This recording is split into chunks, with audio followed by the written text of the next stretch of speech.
जीवन का सबसे कीमती धन क्या होता है? एक शिष्य ने अपने गुरु से सवाल किया। गुरु ने इसका उत्तर देते हुए जवाब दिया कि चाहे मेरे पास पैसे ना हो, चाहे रहने के लिए छत भी ना हो, चाहे कोई सुख सुविधाएं ना हो, लेकिन अगर मेरा शरीर स्वस्थ है तो मैं दुनिया का सबसे धनवान आदमी हूँ। शिष्य ने पूछा कि गुरुदेव, आपकी उम्र 100 साल को पार कर चुकी है और फिर भी आप इतने स्वस्थ हैं। आपकी बुद्धि बड़ी ही तीव्र है और आपका चेहरा भी सूर्य की तरह चमकता रहता है और वहीं पर आपके बदन से भी चंदन सी खुशबू आती है। शिष्य ने कहना जारी रखा कि गुरुदेव, मेरे मन में बहुत बार आया है कि मैं आपसे इसका रहस्य जानूं, लेकिन संकोचवश मैं आपसे पूछ नहीं पाता हूँ। कृपया करके आज मुझे वो साधारण से नियम बताने की कृपा करें जिनसे मैं भी आपकी तरह स्वस्थ और निरोगी रह सकूं। नियम अगर आसान होंगे गुरुदेव तो उसका अनुसरण मेरे माता पिता भी कर पाएंगे, क्योंकि वो बूढ़े हो चुके हैं और वो बहुत जटिल प्रक्रिया नहीं अपना पाएंगे। कृपया करके साधारण से तरीके बताना ताकि कोई भी ग्रस्त आदमी उन नियमों का पालन कर सके। गुरुदेव ने कहना आरंभ किया। सबसे पहले उन्होंने बताया कि सबसे पहले तुम्हें पाचन तंत्र की क्रिया को समझना होगा। जो भी आयुर्वेद का विद्वान होता है वो ये जानता है कि अगर आपका पाचन तंत्र लगातार भोजन पचाने में लगा हुआ है तो स्वाभाविक है कि ऊर्जा की एक खास मात्रा आपके भोजन को बचा रही है। इसी कारण ज्यादा भोजन करने के बावजूद आपका दिमाग और आपका शरीर अपने बेहतरीन स्तर पर काम नहीं कर पाता। तुमने देखा होगा कि भोजन करने के बाद जब पाचन प्रक्रिया शुरू होती है तो हर जानवर नीचे बैठ जाता है। वो बस बैठ जाते हैं क्योंकि दूसरी चीजों के लिए पर्याप्त ऊर्जा नहीं बचती है, चाहे वो मांसाहारी हो या शाकाहारी हो। हर जानवर खाने के बाद नीचे बैठ जाता है और ये इंसानों के लिए भी एक प्राकृतिक जरूरत है। खाने के बाद वो बैठ जाना चाहते हैं क्योंकि दूसरी चीजों के लिए पर्याप्त ऊर्जा नहीं होती। अगर आप अपनी पूरी क्षमता का इस्तेमाल करना चाहते हैं तो आप अपने शरीर को ऐसा बनाकर रखिए कि आप जो भी खाएं, कुछ भी खाएं, तो 1.5 से 2 घंटे के अंदर आपका पेट खाली हो जाना चाहिए। पेट खाली होने का मतलब है पेट की थैली खाली होना, यानी कि जब भोजन आंत के दूसरे भागों में चला जाता है तब पेट खाली हो जाता है, क्योंकि आंत में प्रक्रिया बिल्कुल अलग होती है। वो पाचन नहीं होता है, वो ऊर्जा को ग्रहण करती है। आंतों द्वारा इस ऊर्जा को ग्रहण करने के लिए ज्यादा ऊर्जा नहीं लगती है, ऊर्जा लगती है पाचन क्रिया में। जब खाना पेट की थैली में मौजूद हो तो बेहतर है कि आप अपनी गतिविधि को कम कर लें। अब अगर सोचिए सारा दिन आपके पेट में खाना मौजूद रहेगा तो आप अपने जीवन की पूरी क्षमता कम कर लेंगे।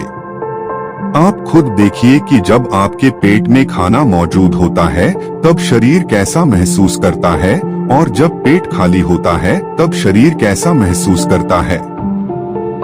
आप खुद पाएंगे कि आपका शरीर और आपका दिमाग तब बेहतरीन रूप से काम करता है जब आपका पेट खाली होता है। इसका एक पहलू और है।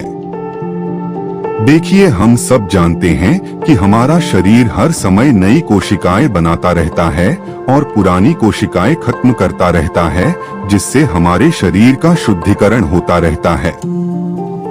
लेकिन जब भोजन हमारे पेट में होता है, यानी कि हमारा पेट जब खाली नहीं होता, तो ये शुद्धिकरण 80% कम हो जाता है। वो सारी गंदगी जो शरीर से अपने आप बाहर निकलती थी, अब वो निकलनी बंद हो जाएगी, जो कुछ समय बाद आपके लिए तरह तरह की समस्याएं पैदा करेंगी। देखिए, योग में पेट का हमेशा साफ रहना बहुत ही महत्वपूर्ण होता है। किसी भी पारंपरिक प्रणाली में अगर आप देखेंगे तो आप पाएंगे कि जब भी आप किसी आयुर्वेदिक डॉक्टर या किसी वैद्य के पास जाते हैं तो सबसे पहले वो आपके पेट की सफाई करते हैं, क्योंकि वो जानते हैं कि आपकी ज्यादातर समस्या पेट साफ ना होने की वजह से ही है। सिर्फ एक दिन के लिए अपने पेट को पूरी तरह से साफ करने के बाद महसूस करें कि आपको कैसा महसूस होता है। आप अपने अंदर बहुत हल्का और सुंदर महसूस करेंगे। हर दिन आपको इसी तरह महसूस होना चाहिए।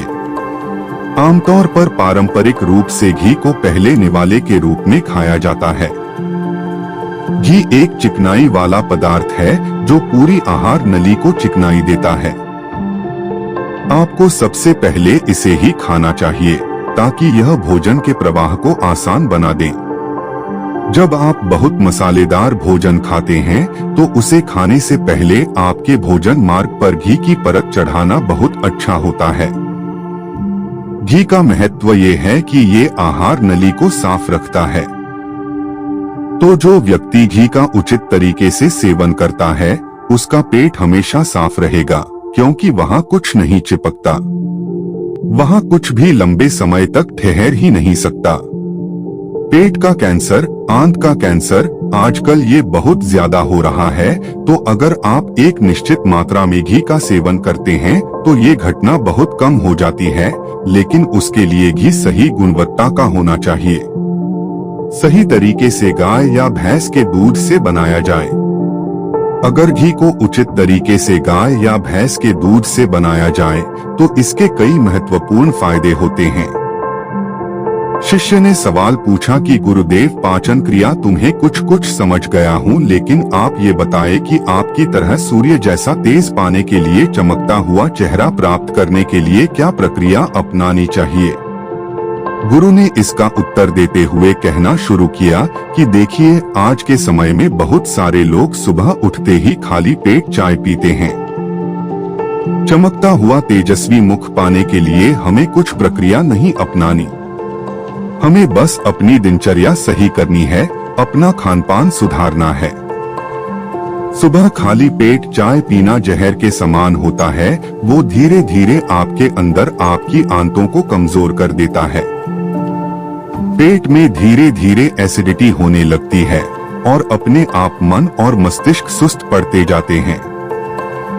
सुबह उठते ही तुम्हें तांबे, चांदी या मिट्टी के बर्तन में रखा हुआ पानी पीना चाहिए, लेकिन चांदी और मिट्टी की तासीर ठंडी होती है, इसीलिए कफ, अस्थमा या दमा जैसे रोगी इसका उपयोग न करें।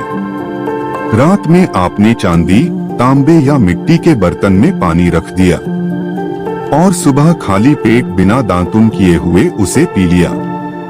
शिष्य ने सवाल किया कि गुरुदेव, बिना दांतुन किए हुए अगर हम वो पानी पिएंगे तो हमारा बासी थूक हमारे अंदर ही चला जाएगा। गुरु ने उसे बताया कि वो तो अच्छी बात है, क्योंकि बासी थूक औषधि के समान होता है। गुरु ने चेतावनी दी कि देखिए, जिन लोगों को अल्सर, टीबी या निमोनिया है, उन्हें खाली पेट पानी नहीं पीना है।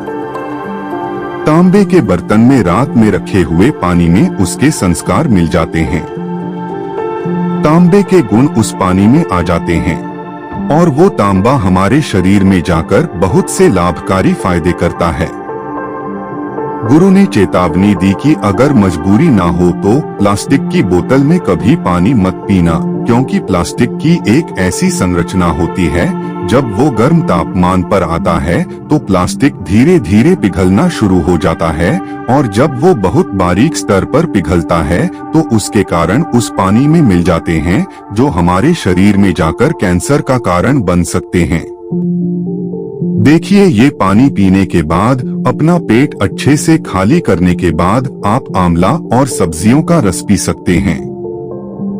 आप पीने में कुछ लोगों को थोड़ा कड़वा लग सकता है, लेकिन जहां पर शरीर को इतने सारे फायदे हो रहे हो, वहां पर थोड़ा कड़वापन तो बर्दाश्त किया जा सकता है। गुरु ने बताया कि ये भी सच्चाई है कि हर दिन एक जैसा खाना नहीं खाया जा सकता। तो जिस दिन तुम आंवला और सब्जियों का जूस ना पी सको, उस दिन आपको दही खाना चाहिए। दही बहुत ही बेहतरीन आयुर्वेदिक औषधि के रूप में इस्तेमाल हो सकता है। अगर उसको सही से इस्तेमाल किया जाए तो हमारे शरीर में बहुत सारी बीमारियों को वो जड़ से खत्म कर सकता है। दही की एक पर्याप्त मात्रा लेकर उसमें गुड़, शक्कर या मिश्री का मिश्रण जरूर कर लें। ताकि आपको वो दही खट्टा ना लगे। अगर दही में गुड़ मिलाते हैं तो गुड़ बहुत ज्यादा नया नहीं होना चाहिए। गुड़ जितना ज्यादा पुराना होगा उतना ही लाभकारी होगा और दही को थोड़ा पतला कर ले। पतला होने के बाद वो आसानी से हमारे शरीर में जा सकता है और उसको पचने में भी ज्यादा ऊर्जा शरीर को नहीं लगानी पड़ती। आयुर्वेद के गणित के हिसाब से अगर आप सुबह इन प्रक्रियाओं का पालन करते हैं तो आपके चेहरे का तेज बढ़ने लगेगा, उस पर चमकाने लगेगी। जल्द ही लोग आपसे बोलना शुरू कर देंगे कि भाई आपकी उम्र इतनी ज्यादा हो गई लेकिन आप लगते नहीं हो इतनी उम्र के। सन्यासियों और मुनियों जैसा तेज पाने के लिए ध्यान और आयुर्वेद के नियम के हिसाब से खानपान, ये दो चीजें सबसे ज्यादा जरूरी होती है। अगर ग्रस्त आदमी भी इन नियमों का पालन करता है तो वो भी सन्यासियों जैसा तेजस्वी हो सकता है। शिष्य ने आखिरी प्रश्न किया कि गुरुदेव मुझे यह दो नियम तो अच्छे से समझ में आ गए हैं। पहला नियम अपने पेट को खाली रखेंगे तो हर बीमारी से मुक्त रहेंगे। दूसरा नियम कि हम अपने चेहरे पर ओज और तेज कैसे प्रकट कर सकते हैं। बस एक आखिरी समस्या का समाधान और करवाना है। मैं आपसे पूछना चाहता हूं कि जैसे जैसे आदमी की उम्र बढ़ती है तो उसके आंखों की और उसके दिमाग की क्षमता कम होती जाती है, तो उस क्षमता को बरकरार बनाए रखने के लिए किन नियमों का पालन करें या फिर क्या खानपान अपने दैनिक जीवन में अपनाएं। गुरु ने खुद की तरफ इशारा करते हुए कहा कि जैसे जैसे उम्र बढ़ेगी वैसे वैसे बुद्धिमान होते जाओगे। बस मैं जो नियम बता रहा हूँ उनको ध्यान से सुन लोगे तो सारी समस्याएं हल हो जाएंगी। सबसे पहले सफेद कद्दू के औषधीय गुणों के बारे में जानो। आयुर्वेद के गणित के हिसाब से सफेद कद्दू का जूस कैंसर को मिटाता है और साथ ही दिमाग की तीक्ष्णता को बढ़ाता है। तीक्ष्णता यानी कि तेज बारीक बुद्धि। लेकिन ये समझ लेना कि सफेद कद्दू का जूस ठंडा होता है, इसीलिए अस्थमा और जिनको सर्दी जल्दी पकड़ लेती हो ऐसे लोगों को सफेद कद्दू के जूस का सेवन नहीं करना है।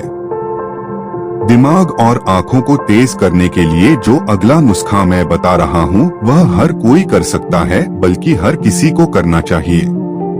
5 देसी बादाम की गिरी, जो छोटी वाली होती है क्योंकि वही देसी होती है।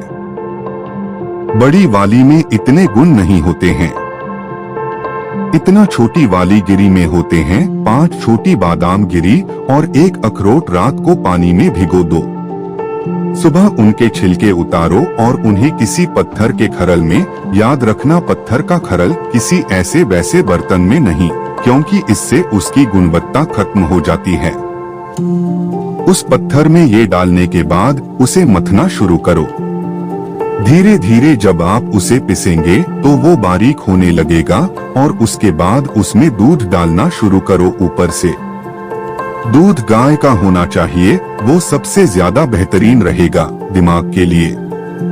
इस्तेमाल करने को भैंस या बकरी का भी कर सकते हैं, लेकिन गाय का दूध सबसे ज्यादा महत्वपूर्ण हो जाता है।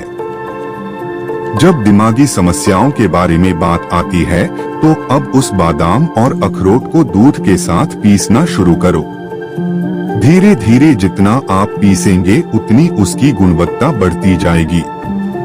अब कुछ लोगों को लग रहा होगा कि दूध के साथ हम बादाम यूं ही खा ले तो, या फिर पत्थर के खरल में पीसने की बजाय उसे मिक्सी में पीस लें। तो मैं बताता चलूं कि पत्थर के खरल में उसे पीसने के बाद उसकी गुणवत्ता 100 गुना ज्यादा बढ़ जाती है। अच्छे से गाय के दूध में पीसने के बाद जब आप इसका सेवन करेंगे तो आपकी आंखें और आपका दिमाग, इनके लिए ये बहुत ही लाभकारी रहेगा। जिन लोगों को भूलने की समस्याएं होती हैं, जो छोटी छोटी चीजें रखकर भूल जाते हैं, जो लोग दिमागी रूप से परेशान रहते हैं, तनाव बना रहता है, चीजों के बारे में ज्यादा सोचते रहते हैं, ऐसे लोगों के लिए ये एक ठंडाई का काम करेगा। उनके दिमाग में एक ठंडक पहुंचाएगा जिससे उनका दिमाग अपने बेहतरीन स्तर पर काम कर पाएगा। शिष्य ने ये नियम अच्छे से कंठस्थ कर लिए और उसके बाद घर जाने के लिए अपने गुरु से आज्ञा मांगी। शिष्य अपने गुरु से आशीर्वाद लेकर अपने घर की तरफ प्रस्थान कर गया। तो दोस्तों, उम्मीद करते हैं आपको इस कहानी से एक अच्छी सीख मिली होगी। यह कहानी आपको कैसी लगी हमें कमेंट बॉक्स में कमेंट करके जरूर बताएं और इस वीडियो को अपने दोस्तों के साथ जरूर शेयर करें ताकि उन्हें भी इस कहानी से कुछ सीखने को मिल सके। ओम बुद्धाय।